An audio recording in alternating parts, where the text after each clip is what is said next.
Masaya ngang isinelebrate ni Andy Eigenman ang bagong taon ngayong 2026.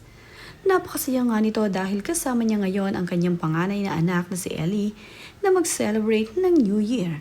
At bukod pa nga rito ay nandirito ang kanyang kapatid na si Stevie Eigenman. Dito nga niya isinelebrate ang masayang bagong taon. Kaya naman itong si Andy ay napakasaya ngayong isineselebrate niya ang taong 2026. Mapapansin naman sa video at mga larawang ibinahagi ni Andy Eigenman ay dito nga sila sa Katangnan Bridge sumalubong ng bagong taon. Kasama nga ang mga anak at ang kanyang kapatid na si Stevie ay dito sila sasalubong ng New Year kung saan nga magpapalit ng taong. Isa sa pinakamasayang New Year ni Andy Eigenman ay ang taong 2026 dahil sa taong ito ay nakasama niya ang kanyang panganay na anak na si Ellie at ang kanyang kapatid na si Stevie na mag-celebrate ng New Year. Bihira naman ngang mangyari na nandito ang kanyang kapatid at itong si Ellie minsan ay nasa kanyang ama dahil pinaghahatian ni Andy Eigenman ang mga okasyon na makasama nila ang kanyang panganay na anak. At ngayon nga ay nandirito itong si Ellie at masayang isineselebrate nila ang New Year ng sama-sama. Ito nga si Lilo ay napakasaya dahil nandirito ang kanyang paboritong ninang na tita na si Stevie Eigenman. Kasama naman ni Stevie Eigenman ang mga tauhan ni Andy at mga kaibigan ni Pilmar Alipayo. Masayang masaya siya dahil malapit na rin siya dito sa mga kaibigan ni Andy at Pilmar.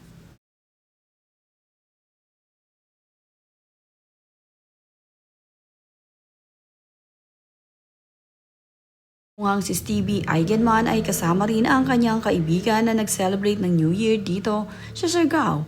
Sama-sama nga sila ng kanyang kapatid na si Andy Eigenman at nandito nga sila sa Katangnan Bridge kung saan inaantay ang bagong taon. Napakasaya nga ng kanilang naging celebration dito.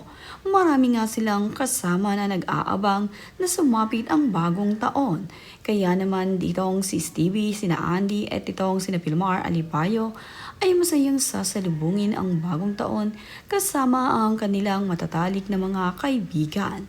Nakakatuwa nga sa mga ganitong pagkakataon ay nabubuo ang pamilya ni Andy at Pilmar. May mga pailaw pa nga itong sina Andy at Pilmar at ganito nga nila isinelebrate ang masayang New Year ngayong taong 2026. Nagkaroon din ng pa-year-end party itong si Andy sa kanyang mga tauhan.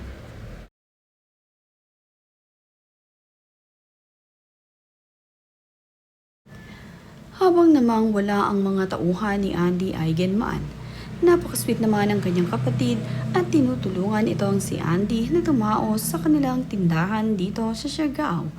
Hinayaan muna kasi ni Andy na magbakasyon ngayong bagong taon ang kanyang mga staff.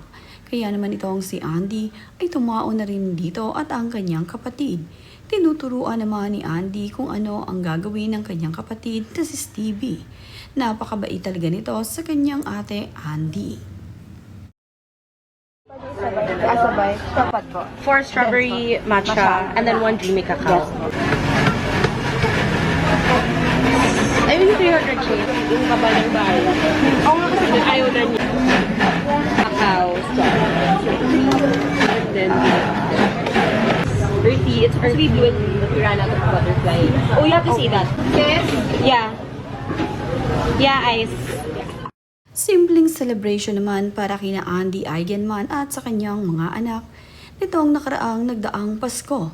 At ang isa pa nga sa pinakamasaya din dito kay Andy ay muli niyang kasama ang kanyang anak na si Ellie na nag-celebrate ng Christmas. Ganito ngayon nila na naise-celebrate ang mga okasyon. Kumpleto ang kanyang mga anak at masaya nilang isine-celebrate ang Pasko. Kaya naman itong si Andy ay sobrang happy. Dalawang okasyon na nakasama niya ang kanyang panganay na anak. Babawi na nga lamang itong si Ellie sa kanyang Daddy Jake pagbalik niya ng Manila. Ito nga ang first time ni Ellie na nagpasko at New Year kasama ang kanyang pamilya. At dito pa nga sa Siargao, 2 beses nagkaroon ng okasyon. Kaya naman happy ang mga kapatid ni Ellie na sama-sama sila. Dati-dati kasi kung hindi Pasko kay Jake ay New Year ang kanilang celebration. Ngayon ay parehong si Andy ang kasama ng kanilang anak ni Jake.